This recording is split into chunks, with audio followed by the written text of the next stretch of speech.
we're here to bring about change. We can't continuously, focus on the past or what things may or may not have happened. We have to focus on the future and how we can all move forward. As I've mentioned earlier, breaking the taboo is extremely important in order to get this help. And also making sure that if people want help, we get them to appropriate places to provide the right help. Helping to increase awareness programs such as this one, in the school systems, in our shuls, in our communities, whatever it takes. And of course, training the parents and the community leaders to really realizing what's going on. I know that we started late, so I'm going to cut short my next intro, just to say that this is a speaker who is no stranger to anyone, who I've witnessed firsthand giving his life, his soul, for those that are less fortunate, whether it's people suffering from addiction or abuse, or just general. This is a person who has real ahavas Yisrael, a love for any other Jew that is not something that is seen by so many people. And the fact that he had a previous engagement tonight, but still realized the importance of this and came in from Muncie. We know it's late, but we appreciate so much that Rabbi Y.Y. Jacobson took this. So Rabbi Jacobson, thank you so much, and please join us. I know it's a serious event tonight, and you've had quite a few serious speakers here. So you'll forgive me if I begin with an anecdote. The Gemara says in Maseches Pesachim that Rabbi, before he would begin a lecture or a shiur, he would always begin with a milsa de b'dichusa, with an anecdotal or humorous comment, so the rabbis would laugh, or badchi rabbanan, and then he would begin the shiur. There were a few reasons he would do this, but I will follow suit. So, there was a Jew and a Hindu and a politician who went hiking in Texas. And they hiked all day, and they were exhausted. And in the evening they were searching for a hotel to rest their weary bones, but none was to be found. So they knocked on the door of a Texan farmer in desperation, and they asked him if they could stay in his home for the night. And he said, it's not a problem. The only thing is he has 2 beds. So one of them would be forced to sleep in the barn. No, the Jew was not going to a barn. The politician is also not going to a barn. So it was left on the Hindu Nebuch to go to the barn.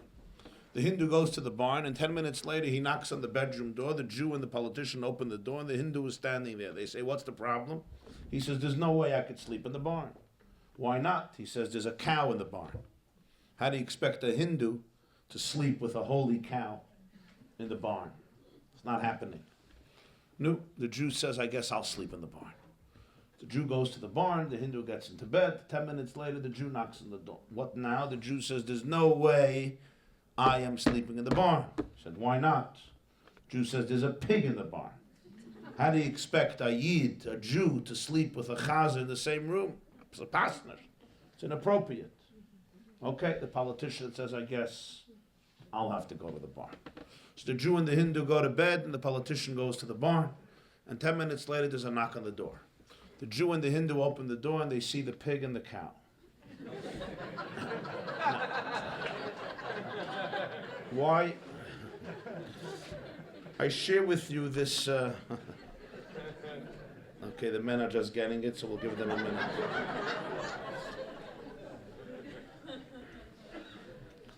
I'll tell you why. It's funny, no? Okay, I also just got it.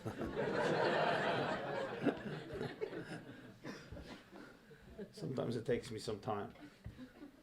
I share with you this anecdote not only because it's funny, but because the word politics has become a dirty word, and for good reason. Politicians often create the way we look at politics. But there's another form of politics, and that is politics that looks spiritual, politics that looks religious, politics that seems holy, Politics that seems heavenly. Let's call it politics in the name of God. And that politics is as ugly, as repulsive, as grotesque, as abominable, and as destructive, and sometimes even more, because it knows how to use and employ holy garbs, the garb of religion, the garb of Torah, the garb of spirituality, the garb of zealotry, the garb of God, but it's really politics. And it's important for people to make those distinctions, especially for a young generation today that cannot deal anymore with hypocrisy. I don't know why. When I was younger, I'm still a child, but when I was even a younger child, there were so many people around us that we knew were hypocrites. And I don't know, it didn't bother us so much. Sometimes the teacher told you to do something, and you knew he didn't do it himself. Some fathers would tell their children to do something, you know they're not doing it themselves. It was almost like part of the game. Today, when children see dishonesty, it drives them mad. When they see teachers, parents, educators, rabbis, who are not completely honest with themselves and with their students and their children, it turns them off in the deepest way.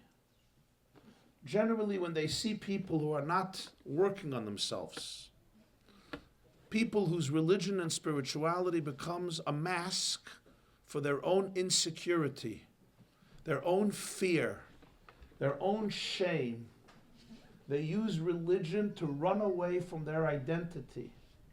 Because remember, religion is a great crutch to run away from your identity. Somebody doesn't have a good marriage in the house, what do? Mariv, I have to go daven Mariv. It's wonderful. So secular people don't have this. In religious community, it's great. Daf yoimi. You want me to miss daf yoimi? It's wonderful. I see the women are laughing loud. Okay, I'll talk to your husband. You know, they say an old joke. The Talmud says that Abraham instituted Shacharit, Yitzchak Mincha, and Yaakov Ma'ariv.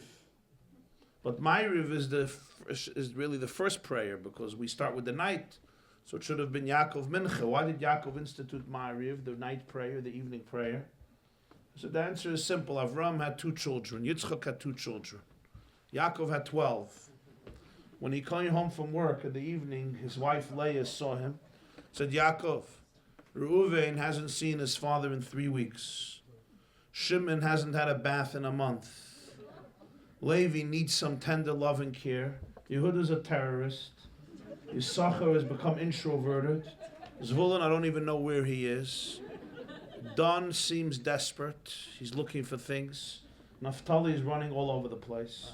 I want you to stay home. Tell them a story tonight. Give them a bath. Cuddle them in bed. So Yaakov looked up and he said, Ma'ariv. It's time to go to Ma'ariv. If I was Yaakov, I would also institute Ma'ariv. I would also daven Ma'ariv. It's extremely easy to use Judaism, to use Torah as a cover-up for not dealing with reality, for not being truthful. You agree with me? I agree. Absolutely. Okay, if the women agree, fine. Tell my mother-in-law. It's extremely easy for people. It's wonderful.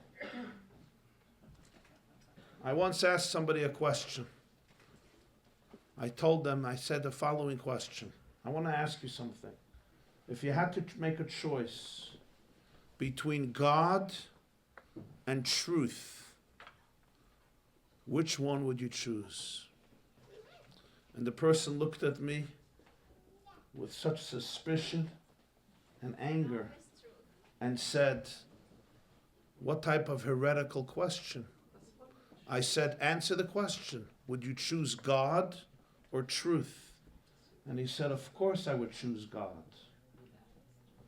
And I said to him, you just represented one of the great tragedies of our times, that in some people's minds, God is not necessarily synonymous with truth. In fact, God sometimes is a substitute for truth. God is actually sometimes an excuse to lie, to deceive, to hide, to repress, to cover up. Well, any religion that believes that God is not about truth and truth is not about God, this religion is idolatry. I told him, you should not be a part of it. Your Judaism is dangerous. It's sickening. It's cultish. It's absurd. It's a lie. It has nothing to do with Judaism. If God does not represent the search for truth, the vulnerability to discover truth, the sacrifice to explore truth, and the commitment to dismiss everything but the truth, what type of God is this? This is called an idol. So yes, even religion can become an idol, sometimes the greatest idol. And I don't know how to say this nicely, so I'll say it not nicely. Judaism can also become an idol. Our gods could become idols. That's the God that's created in my image, and we create gods in our own image. Gods that allow us to justify our ills, gods that allow us to justify our insecurities, God that allows us to control, to remain in our comfort zones, to remain imprisoned by our lies and our problems without the need to be truthful. If we are not ready to challenge this, then young people whom we have been privileged to educate and inspire will look at us and say, there's no place in this Judaism for me. You see, here's the rule. Kids today, teenagers today, young men and women today are very deep. They're very honest. They're very profound. They're very sensitive. And they need the real thing. Look at all the children and look at all the youth who are what they call off the derech, who are taking drugs, who are alienated, who leave Judaism. And you'll see, they are our brightest, kindest, and most sensitive souls. Isn't that interesting? Ask any mother, was this child your smartest child? Was this child your most sensitive child? Was this child your kindest child? Was this child your most giving child? And you'll hear the answer. Isn't this fascinating? That means we're losing our best, our brightest, our deepest. Shouldn't this challenge us to our core and say, they're off the derech? Maybe our whole derech is off the derech. Maybe our whole path is off the path. Maybe when God became something but the search for truth, and community became about everyone being in the same box, and being accepted meant cover up all truth so everybody looks perfect. So any sensitive, honest soul vomits and says, I don't want to be part of this.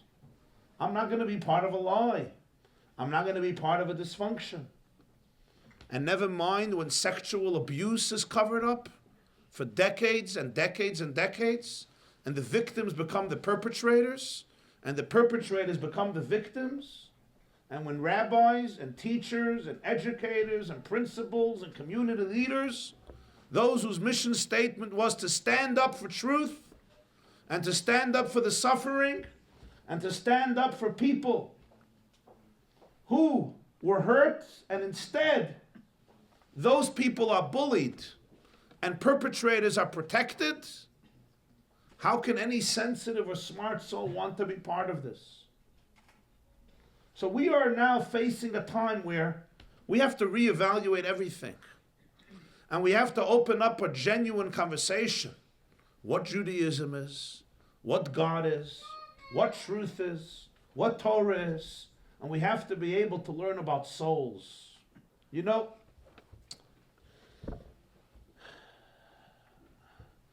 There's a fascinating line in the Megillah Esther, in the Book of Esther. It's an incredible line. Of course, there are a lot of incredible lines there, but I want to focus on one that relates very much to tonight's event. Mordechai asks Esther, the first lady, to go into Achashverosh and plead with her husband to let the Jewish people live. So what does she tell Mordechai? She says, I can't. You have to know my husband. He's a madman. He's an alcoholic. He's a meshugana. He's a tyrant. You go into his room you go into his palace, you go into his private chamber without permission, you come out with a head shorter. And that never feels good. Achas dasoy lahamis. And I haven't been summoned for 30 days. I can go in, he'll kill me. So Mordechai tells Esther, don't think you're going to be saved. When the Jewish people perish, you'll perish with them. They'll find out you're Jewish. Then he tells her, in fact, the Jews will be saved regardless. But you and your father's home will be lost. And then he says a third point. And who knows, if it's not for this reason, that you attained your position as a queen, as part of the Malchut, as part of the kingdom, in order to save the Jewish people. And commentators already pointed out that it would seem like the final argument of Mordechai should try to score a home run, and yet he goes from stronger to weaker. First he says, you won't survive anyway. Then he says, the Jews will survive, but you will be lost. And then he says, and by the way, who knows, maybe this is why you got your job. Okay. Is this the ultimate argument? Besides, he says, who knows? When you want to motivate somebody to go do a mission which requires self-sacrifice, you have to be unwaveringly confident. Mordechai has to say, and I know that this is why you got your job. He says, mi yodea, who knows? Who knows? Maybe yes, maybe not. Esther could say, listen, you're not sure, I'm certainly not sure. Maybe I got my job for another reason. And yet, this is what inspired Esther to go into the king. And one of the explanations that's given for this in the holy books is that Mordechai was actually communicating something very deep to Esther. You know, Esther was dumbfounded. She was troubled by something very deep. And the question that was troubling her was, how did I end up in this mess? I was a regular girl, valedictorian of Bet Yaakov, or by Ruchel, or by Surah, or by Rivka, or by Schana. What's the name of the girls' school here? Sheva, Bas Sheva, Sheva, or whatever the name of the beautiful schools are here in Flushing, in Queens, or other communities. I was a great girl. My future was bright.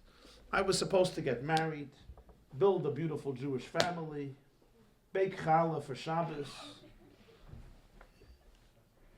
and build a future. I ended up in the palace of this Persian monarch. Why me? How did this happen? Like, why am I here? This is a deep question. And what did the Mordechai tell her? He had two words for this. He said, mi yodeya. Mi yodeya is not an expression of doubt, uncertainty. Mi yodeya is basically, he's telling her there are some things that are higher than dat. Mi yodeya, who knows? This is not something that we can wrap our brains around and say, I understand why Esther belongs in this place.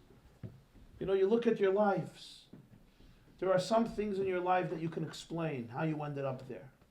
There are sometimes you look at certain parts of your life or your children's lives or your loved ones' lives and you say, I don't know. Mi yodeya, I don't know. Who can understand the journeys of people? The journeys of souls. All these souls that have been struggling recently, all the overdoses. This is the reason we're here for today. All the people struggling, those who died, and those who survived, and those who struggle as we speak. Why did this happen to them? Why? What went wrong? Can we articulate logically and rationally and understand everybody's journey perfectly? Impossible. We have to look back and say, mi idea. There are things that are beyond our dot, beyond our ability to really comprehend. We don't understand people's journeys. Our job is not to understand. Our job is to create space and love for people's journeys. And yet, often in our communities, we suffer from something. You okay? I'm fine. I'm fine, don't worry. I'm sorry. I'm good. We suffer from something. We suffer from a malady, and you forgive me if I'll be a little blunt, the women won't mind. Okay. And that is, we have this conception that for a family, or for a person, or for a child, or for a marriage to have a good reputation, everybody has to be perfect.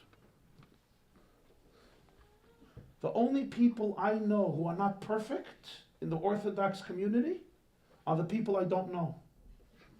The only marriages I know that are not perfect are the marriages I don't know. All other marriages are perfect. The only families I know that are perfect are the families I don't know. We live in this pressure of perfection, and it's a lie. You know somebody who's perfect? You know somebody who doesn't struggle? We created an expectation that is false, is not realistic, is ludicrous, and it puts people in situations where if they're not ready to conform and kill their soul, they basically become stigmatized as weird, as strange, as crazy. So we create standards that are so not real, not authentic. How can you have a relationship with God? How can you have a relationship with truth if bases of our sociological foundations are sometimes so deeply flawed by the need to deceive and cover up? We need to create space for realness. Space for realness means I have to tune in to what is really happening with me, with each one of my children, and get rid of the shame and the stigma that is associated with children who are struggling, with abuse, with drugs, with mental illness, with psychological, emotional, social, religious, spiritual, physical, and financial struggles that people have.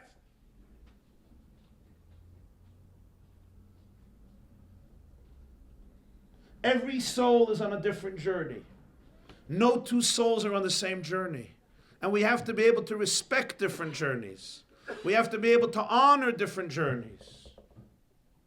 And we have to understand that we don't have to understand.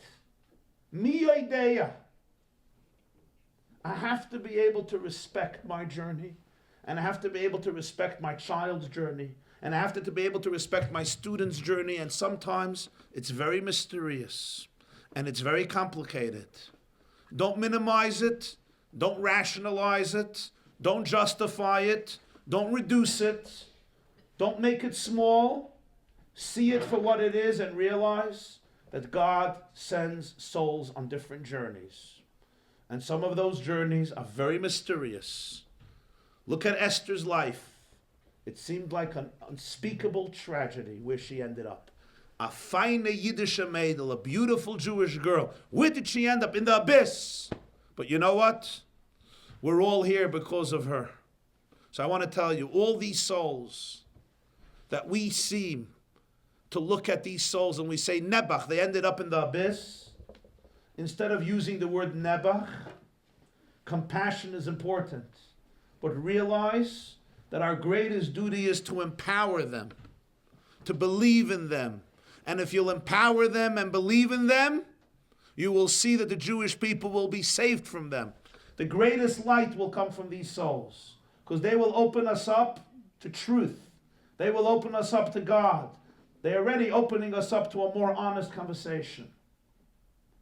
Another component is There's no religion, there's no Judaism if people are not speaking honestly about life. We get up at these beautiful places and we say, I want to share Dvar Torah. Stop sharing your Dvar Torah. Talk truth. Everyone has Dvar Torahs to cover up for everything. I'll tell you a nice vart. Do they use this expression, a nice vart? Yes. What do they use for vart by Bukhari Jews? What's the word for vart? Huh? Paraslopa? Okay, I won't try. We have Verta, we have insights, we have Torahs. What we need is raw truth. We need Torah's Chaim. We need raw truth, real life. You know, Purim is named Purim because it means pur. Pur is a goral, a lot. Because Haman cast lots. It says in Zohar that Purim is like Yom HaKippurim. Yom HaKippurim is like Purim. Why? Because Yom Kippur, the high priest also cast lots. He took 2 goats, and on one goat he put the word La Hashem, and another goat the word La Azazel. And one goat was offered in the Holy of Holies, and the blood was sprinkled there, and another goat was sent to the Azazel mountain. We call it in English the scapegoat. So the Mishnah says in Tractate Yoma, chapter 6, that the 2 goats had to be identical. The way they looked, in their height and in their value. You ever saw 2 goats identical? They had to be the same height, the same face, and the same money. So Hashem says it had to be twins. 2 goats identical. What's the meaning of this? Why? What do we care if the 2 goats are not identical? I'll tell you why. Sometimes you look at 2 goats, 2 souls. One ends up in the Holy of Holies. And you know where the other one ends up? On a cliff. In the abyss. And you look at the 2 goats and you say, he must have had good parents. He must have had abusive parents. This goat must have had a functional home. This goat had a dysfunctional home. This goat was taken to therapy when he had a problem. This goat was molested and nobody looked at him. And sometimes we're right. But the Mishnah says no, sometimes the 2 goats are identical. Sometimes they're twins. Same father, same mother, same therapy, same height, same look, same money, same blood. Damim was put into both of them. They both had a wonderful education. They both had caring families. And one ends up in the Holy of Holies and one ends up on the Azazel mountain. Why? Why? You know what the answer is? It was a goral. You know what a goral is? A lot. Miodeya. I don't know. A lot. Like lottery. Goral. Purim. Miodeya. It's higher than das. I don't know. Manoyim ashreinu matoiv chelkeinu umanoyim goyraleinu. I can't understand. I don't know why souls go through certain things. I know my job is not to understand. My job is to be present, to empower, to believe in them, to be able to be open with the challenge and to be able to really address it. All of you have children, all of you have students, all of you have nephews, nieces, grandchildren, friends' grandchildren, communities.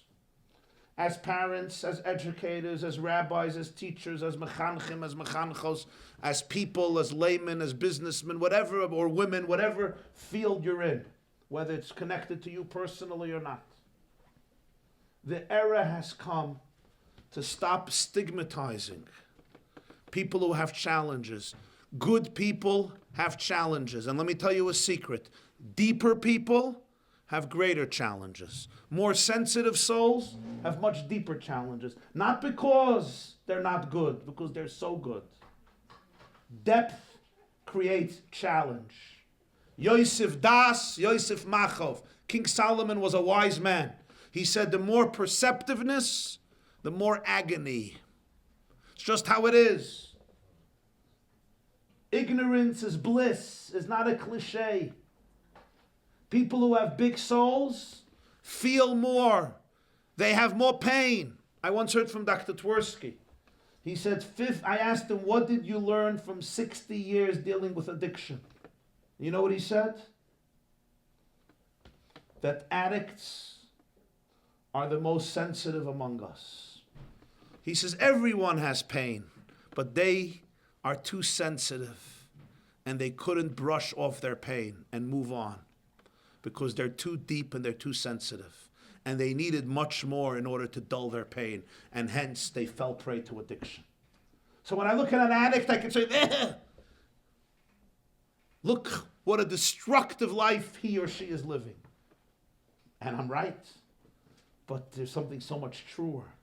Look how sensitive this person is. And if I cannot provide that love, that sensitivity, if there's no space for these types of souls, what are we doing with them? Where are we sending them? And why are we denying challenges and problems that people have? Because our neighbor may find out. I asked the father, why did you send this boy to this school? You know that this school is not for him, it's going to kill him. You know what his answer was? What are people going to say if they hear that he ended up in that school? I said, wow, and you call yourself a father? You're sacrificing the future of your child because what the neighbors are going to say if he's not in this school. I asked another mother, I said, I don't understand. Why did you marry off your daughter to this fellow when you know it's not a good shidduch? She said, you're right, but the family is a very good family. I'm like, so interesting. How long do the families stick together? For 7 days. So you made your daughter miserable for 95 years so that the pictures for 7 days should look good and people should say, a nice family. You could record this, I'm not embarrassed. Where's the seichel? Where's the seichel? Where's the sensitivity? Our whole life, you sell your soul to the devil, you sell your children to conformity, everything is social pressure, and you call this religion and God. Feh! This is idolatry. They used to sacrifice their children to the Molech, and we sacrifice our children to social pressures and stigmas that they should look good because they went to this place or that place. Stop calling it Judaism. This is called idolatry, dysfunction, stupidity, abuse, and absurdity. Be there for your children. Be there for your loved ones. Embrace them for who they are and let them shine. Each one of them is an infinite diamond. And stop protecting yourself and your reputation for people who couldn't care less about you and your children. Trust me. We talk about God and God and God and God and God until it comes to anything that has to do with truth and honesty. And then God gets thrown out of the window because what are they going to say?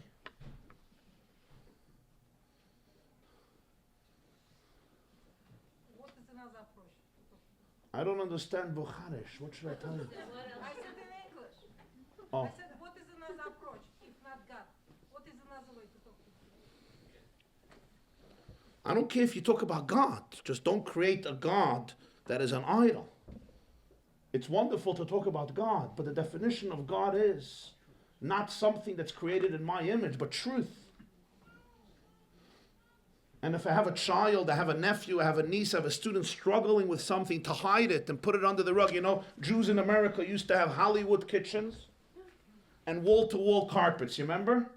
So somebody asked me why they need wall-to-wall carpets. I said, because they had to put a lot of things under the carpet. So you have to have a carpet from wall to wall so you can put everything under the carpet. We have a lot under our carpets. And you'll forgive me. But sometimes strong communities, the communities are very strong, and everybody covers up everything. And everybody has to suffer from inside. And no one is allowed to talk. You're not allowed to communicate. You know what happens to sensitive kids? They vomit. They go crazy from this. Spiritually, they vomit. Emotionally, they vomit. You can't create a normal society based on this. I once heard from my Rebbe a very powerful idea. What was the beginning of Jewish exile? You remember when Yosef was sold to Egypt? Why was he sold to Egypt? He was in a pit. Who put him in the pit? His brother Reuven, because he wanted to save him. He wanted to save his brother from the death sentence of his other brothers, so he had him in a pit so he could take him out. So why wasn't he there when they sold him? So Rashi says because they went to eat. After they put him into the pit, they went to eat and he was fasting. Why was he fasting? Because 9 years earlier, he took the mattress of his father and he relocated it into another bedroom.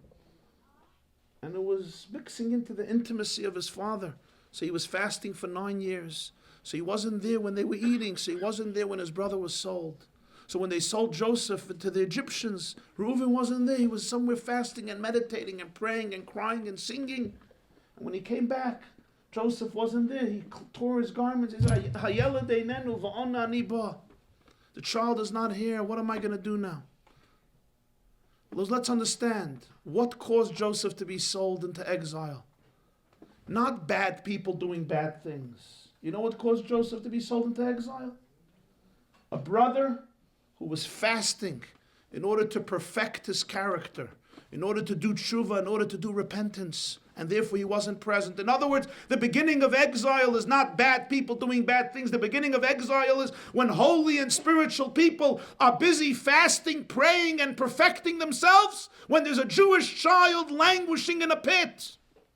When there's a Jewish child in a pit of snakes and scorpions, stop fasting and stop praying and stop focusing on your own perfection and stop going in to meditate in order to get closer to heaven. It's beautiful to fast and pray and meditate and get closer to heaven, but not when there's a child in a pit. When there's a child in a pit, stop fasting, come out of your meditation and save a child from a pit. And when you don't, that's the beginning of galus. That's the beginning of exile. That's the consciousness that creates exile. Today there are many children in pits, in the abyss. Many children in all communities, Queens, but in all communities, and of all types and of all spectrums. No community is exonerated from this. The Hasidic communities, the Yeshivish communities, the Litvish communities, the modern Orthodox communities, the ultra-Orthodox communities, the right-wing communities, the centrist communities. All communities. Black hat, white hat, straw hat, yellow hat, Bieber hat, this hat, Hamburg, Streimel, Beckische, Spodek, half a Spodek, almost Spodek, Barcelona, Chicago, Barcelona. No hat. Hats on Yom Kippur, not on Rosh Hashanah, all types. Children are in the pit, in the abyss of depression, in the abyss of pain, in the abyss of melancholy, in an abyss of addiction, in an abyss of drugs, in an abyss of deep, deep misery and agony. At such a moment, nobody can go focus on their own spiritual perfection. When Yosef is in a pit, at such a moment I have to go down and help extricate him or her from the abyss. How? The first thing is by stop denying it. Stop making believe it's not a problem. Stop saying in my family it doesn't happen. First of all, why don't you find out what's happening in your family? Second of all, why is a nephew not called family? Why is a neighbor not called family? Why is a community member not called family? The first thing is let's stop denying it. The second thing is we need to be humble. We need to be able to become vulnerable. We need to be able to strip ourselves from our ego. It's not easy to reevaluate our priorities, let's face it. These kids put us through the ringer and they shake us up. And sometimes we look in the mirror and we don't recognize ourselves. But you know what? They say that the Chinese survived 5,000 years. You know why? Because the same character they have for the word crisis, they have for the word opportunity. But in Judaism, it gets better. Do you know the word we use for a breakdown in Judaism in Hebrew? Mashber. What else does mashber mean? A birthing stool. A birthing stool. Every breakdown, every crisis can become a springboard for rebirth. Every challenge can become an opportunity for a new discovery. Yes, it's humbling. It's challenging. It's painful. The seed has to decompose in order to germinate and become a tree. That seed was wonderful. You put it in the earth. It goes through decadence, but only that way can it become a tree. Our seed also has to decompose. Because we are sometimes so oblivious to what's going on. We really need to be shaken up in a washing machine. Sometimes I feel like I and others have to be put into a washing machine, spinned around. Thank you.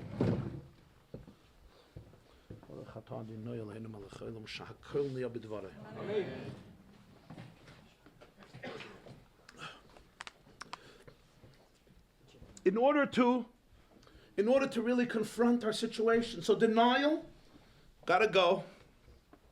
We need to educate ourselves emotionally, not only intellectually, and to really be open to the truth of each of our children.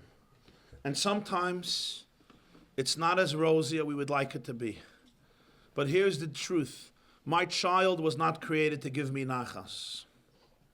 Nor was my child created to look like me. My child is God's soul sent down on this world, and he or she has his journey. I'm here to help him or her succeed in their journey with love, with confidence, and the most important, with empowerment.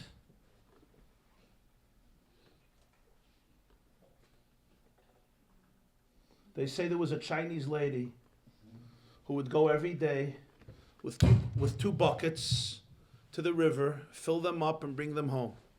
One bucket was complete, the other one had holes. She was very poor, so she couldn't afford to get a new one. So when she came home each day, one bucket was filled with water and the other one was missing half of its water. One day, the broken bucket opened up its mouth and spoke to the Chinese woman and said to her, "It's not fair. I'm so jealous of my friend.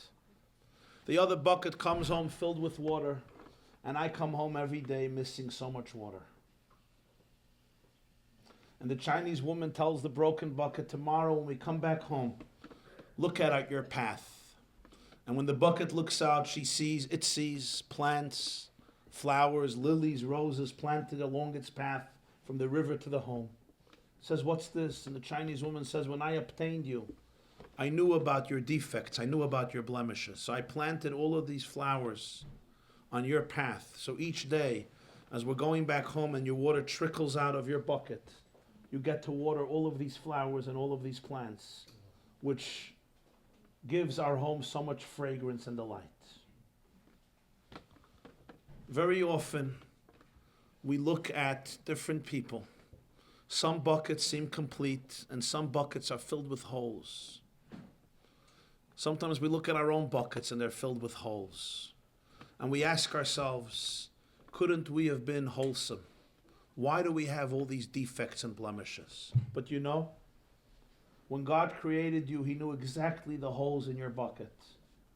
But there's something that the broken bucket can accomplish that the other bucket can't. The water that trickles out of it creates plants and flowers and roses and smells that the other bucket can't create. So instead of asking yourself, why me, or why my child, or why this one, or why that one, that question won't help them. A much deeper question is, how do I allow this bucket to maximize its unique destiny, its unique calling, its unique mission? A few months ago, Leonard Cohen died. And I believe he once sang and said, "When I was young, I worshipped perfection. Now that I'm older, I search for things that have cracks, because it's the cracks that allow the light to come in." Our communities are cracking. There are cracks everywhere. But if you tune into the cracks, they will allow the light to come in. People who are perfect have no light coming in. Cracks allow the light to come in. They allow real light to come in. Cherish cracks. Cherish the cracks in your life, even though they're painful. Nobody likes cracks. We like perfection. But it's the cracks that open us up to truth. They open us up to God. They open us up to our soul. They open us up to a life that's free of judgment, free of judgmentalism, free of bias, free of politics. They open us up to depth. They provide us with wisdom. They provide us with perception and with a lot of perceptiveness.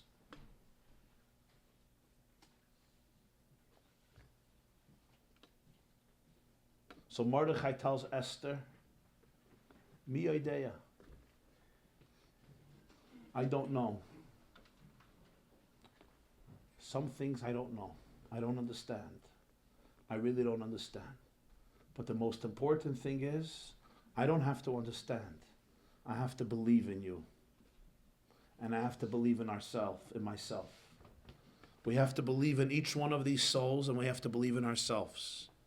And we have to believe in their infinite power, in their infinite resources, and we have to believe in ourselves that we can expand our horizons and change the dynamics. But for this, don't be afraid to rewrite the script of your life. You see, some of us are trained to think certain ways. And when we see a crisis, we respond in the predictable way. What's the line? Round up the usual suspects. So we have the same thing, you know? Something happens, we have these meetings, these asifas, we round up the usual suspects, we blame the women for tznius, and we all go home and we're happy. Right? A crisis happens in a community, you blame the women, that blah, blah, blah, blah, blah, blah. You blame the internet, and everybody is great. Everybody runs back to their classes, their comfort zones, and to their iced coffee, yoga, gym, Pilates, whatever you're into. Stop rounding up the usual suspects. I have to be ready to say, maybe everything I know is worthless. I actually don't know anything. I'm going to be like Rabbi Akiva, who at the age of 40 said, I don't know anything, I want to start over. That's greatness. Greatness is control, delete. How do you do it? Remind me. Control, alt, delete. And a big restart. Have the courage. You know, the Sfas Emes writes, there was a Jew known as the Yid HaKadosh. You ever heard of the Yid HaKadosh? He's one of the greatest Hasidic masters. Why they call him the Yid HaKadosh? Every Jew is a Yid HaKadosh. Every Jew is holy. You know what he said? He said, because the Yid HaKadosh had the courage that every day he became a Jew again, just like a convert. Every day for him was like a conversion. The Judaism of yesterday did not work for today. That's what I feel like where we are today. We have to all convert to Judaism. And those who are Jewish for many years need it even more. And those who are Jewish for 2,500 years, you know what I'm talking about? Communities that are here for 2,500 years, they actually need to convert. Because we're so used to our old gods, we get stuck. So I have to be able to say, you know what? Let me learn a new approach. Maybe I don't get it. Maybe I really did not get it. The whole way of educating people by not communicating with them in a real, honest, powerful, loving way is ineffective today. Methods that some of us thought were excellent and impeccable are turning out to be a mockery and futile and ineffective, at least for many. I can't say for everybody, but for many. In general, today, you have to treat children not so much like children. We treat 9-year-olds as though they were babies. Today, already at 6, they're teenagers. 7-year-olds no more than their 90-year-old grandmothers. This doesn't mean children are not children, but it means treat your 9-year-olds with deep intelligence and respect, because they understand everything. Never mind your 11-year-olds and 12-year-olds. Talk to them. Listen to them. Communicate with them. Go out of your space and go into their space. Spend time with them on their terms, not on your terms. A father comes to me and he says, my son doesn't want to spend time with me. I said, okay, I also don't like spending time with you. What's the problem? I didn't say that, I just thought it. I was thinking, like, I'm waiting for this meeting to be over, so I don't blame your son. I'm like, well, what type of time do you offer your son to spend with you? He says, I always ask him to learn with me, and he never wants to.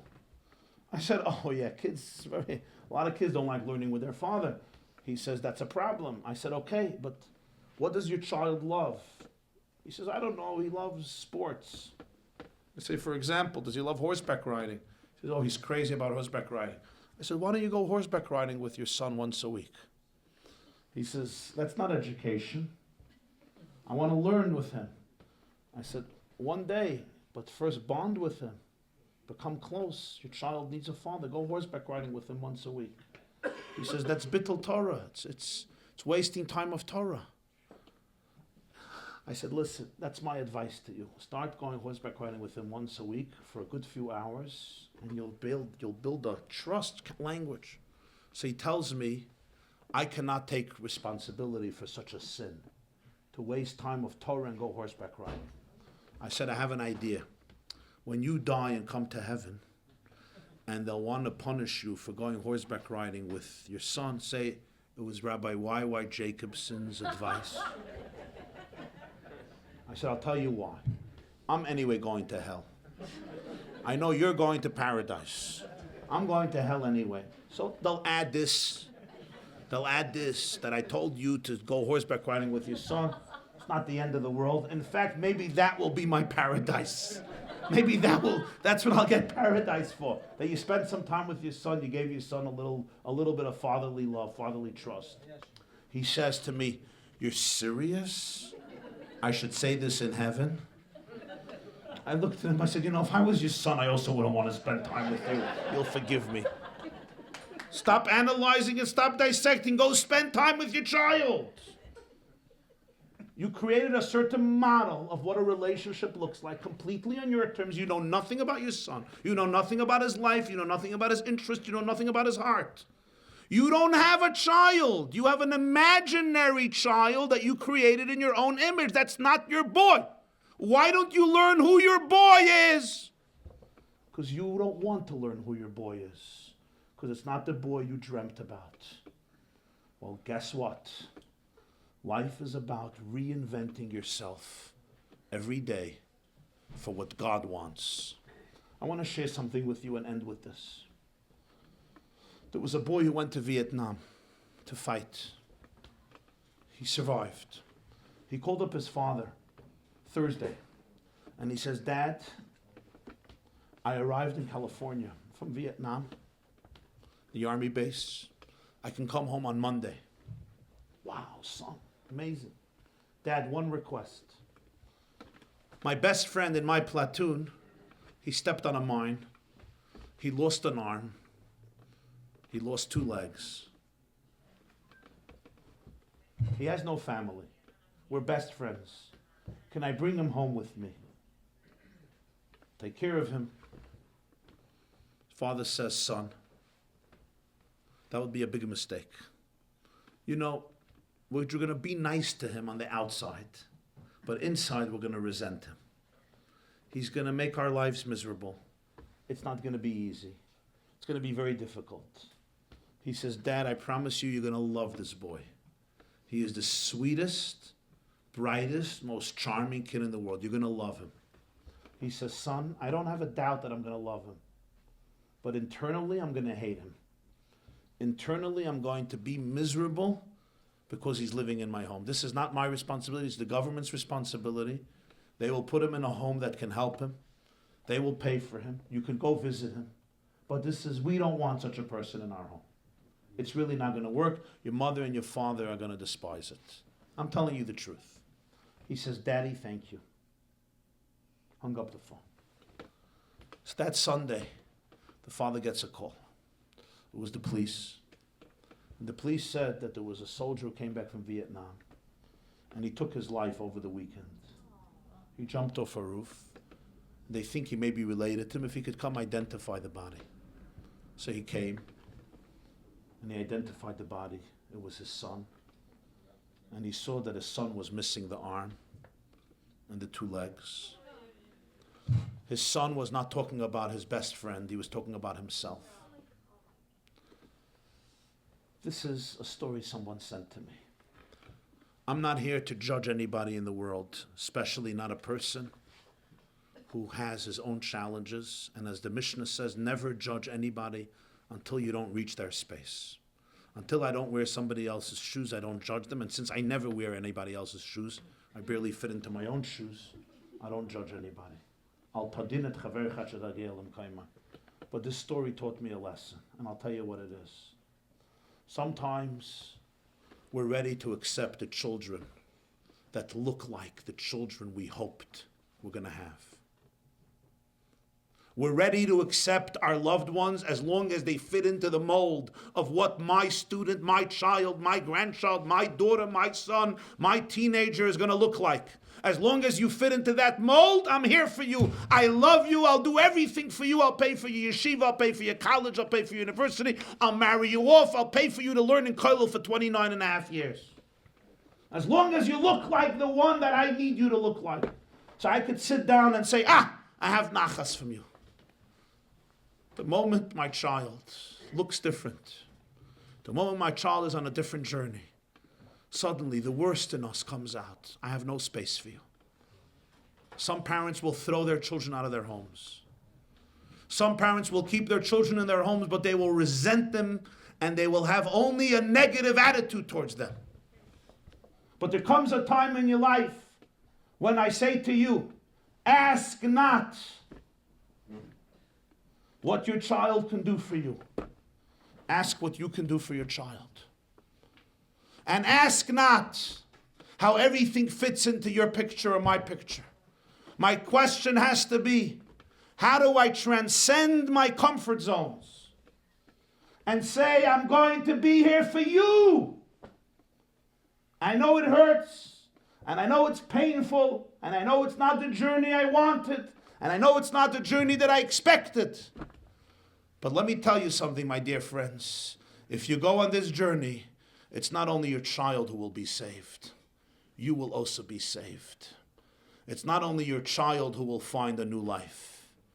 As hard as it is to believe, you will also discover a part of yourself and a part of God that you never knew about. Thank you very much.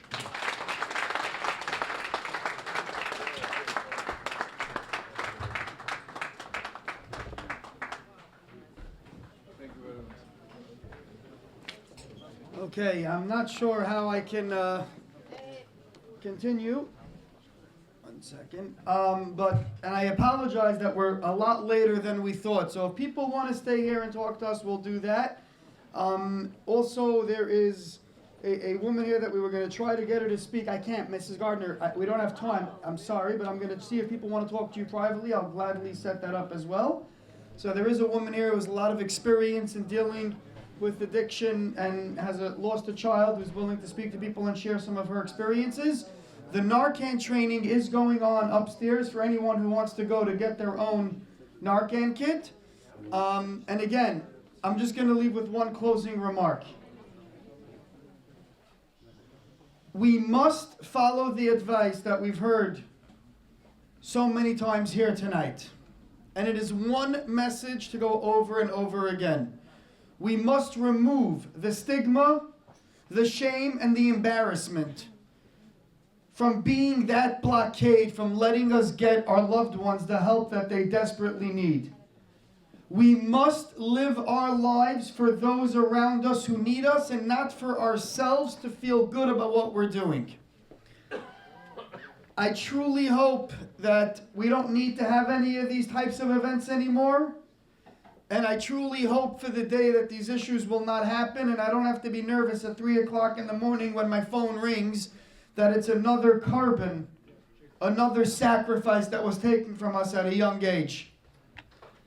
But until that day happens, we have to keep fighting this fight, getting our schools to bring in education and awareness, getting our shuls, getting our communities, community centers. And for that, I know it's 11 o'clock on a Matzah Shabbos late night. And it's so appreciated that everybody that's here stayed as late as you did and show that you cared. And please, if there's anything that we can do for you, anything Amudim can do for you, anything any of these community organizations or leaders can do, please reach out. Do not be shy. We never know who the next life is that we're going to save or turn around. And it could be someone extremely close to us. Thank you all very much and have a good night.